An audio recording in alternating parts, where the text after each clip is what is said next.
ఈరోజు ఆదిలాబాద్ పార్లమెంట్ నియోజకవర్గం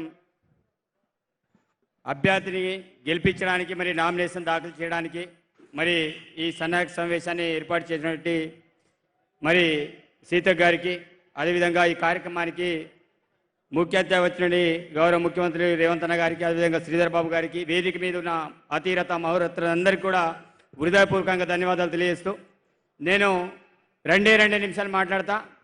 ఎందుకంటే విడమ బొజ్జుకు టికెట్ ఇవ్వగానే చాలామంది మాట్లాడుకున్నాడు, ఈ బుడ్డోడితోటి ఏమవుతుంది, ఇంద్రమింట్లో పెద్దపిట్టకి ఏమవుతుంది, ఇతనితో ఏం కాదని చాలా రకాలుగా అనేక రకాలుగా మాట్లాడుకున్నారు.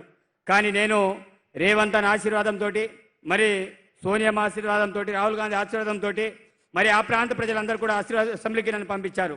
అదేవిధంగా ఈరోజు సుగుణక్క గారి మీద కూడా అనేక రకాల ఆరోపణలు చేస్తున్నారు.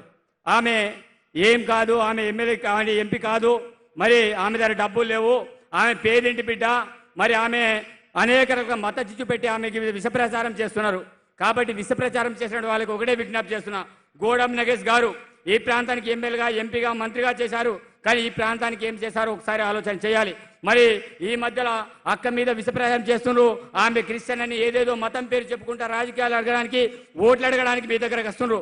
కాబట్టి ఆ విషయాన్ని ఒకటే చెప్తున్నా, నిజంగానే గోడం నగేష్ గారికి ఆదివాసీ సంస్కృతి మీద సాంప్రదాయాల మీద నిజంగానే ప్రేమ ఉంటే నిజంగానే అతను దోతి కట్టి చూపెట్టని అప్పుడు ఆదివాసులు అతను నిజమైన ఆదివాసిగా గుర్తిస్తారు. కానీ ఈరోజు అక్క మీద పనికిరాని ఆరోపణలు చేస్తే మాత్రం బాగుండదని ఈ సందర్భంగా నేను విజ్ఞప్తి చేస్తున్నాను. ఎందుకంటే ఏ రోజు కూడా తలపగ కట్టనోడు, ఏ రోజు కూడా దోతి కట్టనోడు, ఏ రోజు పెద్ద దేవుని దగ్గర జంగుబాయి దగ్గర కాకుబాయి దగ్గర ఎక్కడ కూడా వెళ్ళనోడు ఈరోజు దేవుల పేరు మీద చెప్పి బీజేపీ కండువేగానే మరీ అక్క మీద విషప్రచారం చేయడానికి ప్రయత్నం చేస్తున్నారు. కాబట్టి ఈ ప్రాంత సోదరుని కోరుకునేది ఒకటే, ఉమ్మడి ఆదిలాబాద్ జిల్లా ఆదిలాబాద్ పార్లమెంట్ ప్రజలు కోరుకునేది ఒకటే, ఈరోజు పేదంటి బిడ్డ తప్పకుండా మాలాంటి వాళ్ళం వస్తే తప్పకుండా మీలాంటి వాళ్ళం పేదవాళ్ళకి సేవ చేస్తాం తప్ప ఏదో సంపాదించడానికి ఆస్తి సంపాదించడానికి మేము రాజకీయాలకు రాలే.